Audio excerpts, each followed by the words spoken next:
வாழ்க்கைக்கான வார்த்தை என்ற இந்த வலை ஒளிபரப்பிற்கு உங்களை வரவேற்கிறோம். இது ஆதியாகமம் முதல் வெளிப்படுத்துதல் வரை முழு வேதாகமத்தையும் உள்ளடக்கிய ஒரு தினசரி தியானமாகும். யாத்ராகமம் 25ஆம் அதிகாரத்தில் ஆசரிப்பு கூடாரத்தின் 3 பணிமுட்டுக்களை ஆண்டவர் மோசே செய்யும்படியாக கட்டளையிடுகின்றார். முதலாவது, ஆசரிப்பு கூடாரம் செய்வதற்காக ஜனங்களிடத்திலே காணிக்கைகளை சேகரிக்க சொல்லுகின்றார். இந்த காணிக்கைகள் எல்லாம் மிகவும் விலை உயர்ந்த காரியங்களாய் இருந்தது. தங்கம், வெள்ளி, இளநீலம், இரத்தாம்பர நூல், சிவப்பு நூல், கோமேதக கற்கள், இரத்தினங்கள், இப்படிப்பட்டவைகளை இஸ்ரவேல் ஜனங்கள் கொடுக்க வேண்டும் என்று சொல்லுகின்றார்.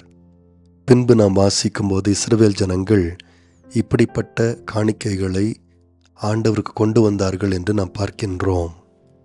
அது மாத்திரமல்லாமல் 9ஆம் வசனத்தில், நான் உனக்கு காண்பிக்கும் வாசஸ்தலத்தின் மாதிரியின்படியேயும் அதனுடைய எல்லா தட்டுமுட்டுகளின் மாதிரியின்படியேயும் அதை செய்வீர்களாக என்று மோசேக்கு ஆண்டவர் கட்டளையிட்டார். அதாவது மோசேயோ இஸ்ரவேலோ தங்களுடைய இஷ்டத்தின்படி இந்த ஆசரிப்பு கூடாரத்தையும் அதனுடைய பணிமுட்டுகளையும் அவர்கள் திட்டமிட்டு செய்யக்கூடாது. ஆண்டவர் மலையின் மேல் காண்பித்த அதே மாதிரியை தான் அவர்கள் பின்பற்ற வேண்டும் என்று ஆண்டவர் சொன்னார். ஏனென்றால் இது ஆண்டவருடைய கூடாரம், அவர்களுடைய கூடாரம் அல்ல. 8ஆம் வசனத்தில் வாசிக்கிறது போல, இந்த கூடாரத்தில் அவர்கள் நடுவிலே ஆண்டவர் வாசம் பண்ணுவேன், எனக்கு ஒரு பரிசுத்த ஸ்தலத்தை உண்டாக்குவீர்களாக என்று ஆண்டவர் சொல்லுகின்றார். அது மாத்திரமல்லாமல் இந்த அதிகாரத்தில் குறிப்பிடப்பட்டிருக்கும் 3 பொருட்களும் அதற்கான வடிவங்கள் மட்டுமே தான் இந்த அதிகாரத்தில் கொடுக்கப்பட்டிருக்கின்றது. இந்த பொருட்கள் எதற்காக செய்ய வேண்டும் என்று சொல்லப்படவில்லை. உடன்படிக்கை பெட்டியை பற்றி மட்டும் ஒரு சில காரியங்கள் சொல்லப்பட்டிருக்கின்றது. உதாரணமாக 16ஆம் வசனத்தில், நான் உனக்கு கொடுக்கும் சாட்சி பிரமாணத்தை அந்த பெட்டியில் வைப்பாயாக என்று எதற்காக இந்த உடன்படிக்கை வேண்டும் என்று சொல்லப்பட்டிருக்கின்றது.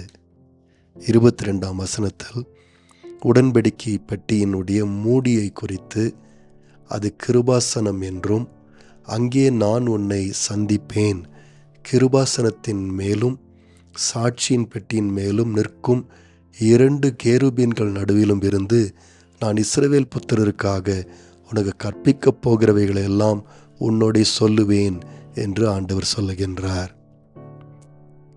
ஆகவே இங்கே சொல்லப்பட்டிருக்கின்ற பொருட்களை குறித்து ஒரு சில காரியங்களை மட்டும்தான் நாம் புரிந்து கொள்ள முடிகின்றது. ஆண்டவர் இங்கே இருக்கப் போகின்றார், இங்கிருந்து ஜனங்களோடு பேசப் போகின்றார் என்பது போன்ற ஒரு சில காரியங்களை மட்டும்தான் நாம் புரிந்து கொள்ள முடிகின்றது. ஆனால் இந்த பொருட்களை குறித்து நாம் படிக்கும்போது ஆண்டவர் ஏதோ ஒரு ஆவிக்குரிய அர்த்தத்தை இந்த பொருட்கள் வாயிலாக சொல்லிக் கொடுக்க முயற்சித்தார் என்பது மாத்திரம் புரிகின்றது. நண்பர்களே, ஆண்டவர் தம்மை இஸ்ரவேல் ஜனங்களுக்கு படிப்படியாக வெளிப்படுத்தி காண்பித்தார். சீனாய் மலையிலே எரிகின்ற அக்கினியாக ஆண்டவர் தம்முடைய ஜனங்களுக்கு காண்பித்தார். அவருடைய சத்தத்தை மாத்திரம் அவர்கள் கேட்டார்கள். இப்பொழுது இந்த ஆசரிப்பு கூடாரத்தின் பணிமுட்டுகள் மூலமாக ஆண்டவர் தம்மை கொஞ்சம் வெளிப்படுத்தி காண்பிக்கின்றார். நாம் வேத வசனத்தை தொடர்ந்து வாசிக்க இந்த உடன்படிக்கை பெட்டி, இந்த குத்து விளக்கு, இந்த மேஜை, இவைகளை குறித்து இன்னும் அதிகமான விளக்கங்களை நாம் பெற்றுக்கொள்ளுகின்றோம். ஆனால் நண்பர்களே, இந்த பொருட்கள் வாயிலாக தேவன் வெளிப்படுத்த விரும்பின காரியங்கள் எல்லாவற்றினுடைய முதிர்ச்சியாக, முழுமையாக இயேசு இருக்கின்றார் என்பதை நாம் ஞாபகத்தில் வைத்துக்கொள்ள வேண்டும். இன்றைக்கு ஆண்டவர் உடன்படிக்கை பெட்டியின் மூலமாக அல்ல, இயேசுவின் மூலமாக நம்மோடு பேசியிருக்கின்றார். ஆகவே இன்றைக்கு புதிய ஏற்பாட்டு விசுவாசிகளுக்கு இந்த உடன்படிக்கை பெட்டி அவசியமற்றது. நம்முடைய ஆண்டவராக இயேசு தம்முடைய பரிசுத்த ஆவியானவர் மூலமாய் நம்மோடு பேசி சகல சத்தியங்களுக்குள்ளும் நம்மை நடத்துவார் என்று சொன்னார்.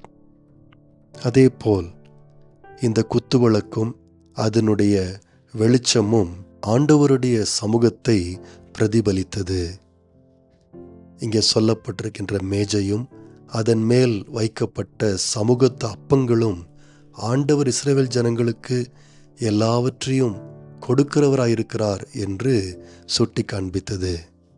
ஆனால் இயேசு ஒரு முறை எருசலேமில் தேவாலயத்தின் பிரகாரங்களில் நின்று கொண்டு, நானே உலகத்திற்கு வெளிச்சம் என்று சொன்னார். அதாவது இந்த உலகத்திற்கு தேவ பிரசன்னமாக நானே இருக்கின்றேன் என்று சொன்னார். அதேபோல் ஜீவ அப்பம் நானே என்று இயேசு சொன்னார். ஒருவன் என்னிடத்தில் வந்தால் அவன் பசியாய் இருக்க மாட்டான் என்று இயேசு சொன்னார். ஆகவே தேவனுடைய பிரசன்னத்திற்குள் நுழைய இன்றைக்கு இயேசு நமக்கு போதுமானவராயிருக்கின்றார். ஆவிக்குரிய தெய்வீக பலனை பெற்றுக்கொள்ள இயேசு நமக்கு போதுமானவராயிருக்கின்றார். இந்த ஆசரிப்பு கூடாரத்தில் இருந்த பொருட்கள் எவைகளை சுட்டி காண்பித்ததோ அவைகளை இன்றைக்கு இயேசுவின் மூலமாய் முழுமையாய் நாம் பெற்றிருக்கின்றோம். அப்படியானால் இயேசுவின் மூலமாய் ஆண்டவர் பிற்காலங்களிலே கொண்டு வர இருந்த காரியங்களை இந்த ஆசரிப்பு கூடாரத்தின் பொருட்கள் நிழலாட்டமாக இஸ்ரவேல் ஜனங்களுக்கு காண்பித்தது என்பதை நாம் புரிந்து கொள்ளுகின்றோம். புதிய ஏற்பாட்டு விசுவாசிகளாகிய நாம் இந்த உடன்படிக்கையின் பொருட்களை நாம் வாசிக்கும்போது உண்மையில் இயேசு கிறிஸ்துவின் மூலமாய் இவைகள் எல்லாவற்றையும் ஆண்டவர் நமக்கு தந்துவிட்டார் என்று சொல்லி ஆண்டவரை நாம் ஸ்தோத்திரிக்க வேண்டும். இந்த உடன்படிக்கை பெட்டியில் சாட்சி பிரமாணங்கள், அதாவது தேவனுடைய கட்டளைகள் எழுதப்பட்ட 2 பலகைகள் உள்ளே வைக்கப்பட்டது. ஆனால் இன்றைக்கு இயேசுவின் மூலமாய் தேவனுடைய கட்டளைகள் நம்முடைய இருதயத்தில் வைக்கப்பட்டிருக்கின்றது. அன்றைக்கு இந்த குத்து விளக்கை ஆசாரியன் ஏற்றினான். ஜனங்கள் ஒலிவ எண்ணெயை அதற்காக கொண்டு வந்தார்கள். அந்த குத்துவிளக்கு ஆசரிப்பு கூடாரத்தின் பரிசுத்த இடத்தில் வைக்கப்பட்டிருந்தது. இன்றைக்கு தேவனுடைய சமூகமானது எங்கே 2-3 பேர் அவருடைய நாமத்தினாடி கூடியிருக்கிறார்களோ அங்கே எல்லாம் இருக்கின்றது.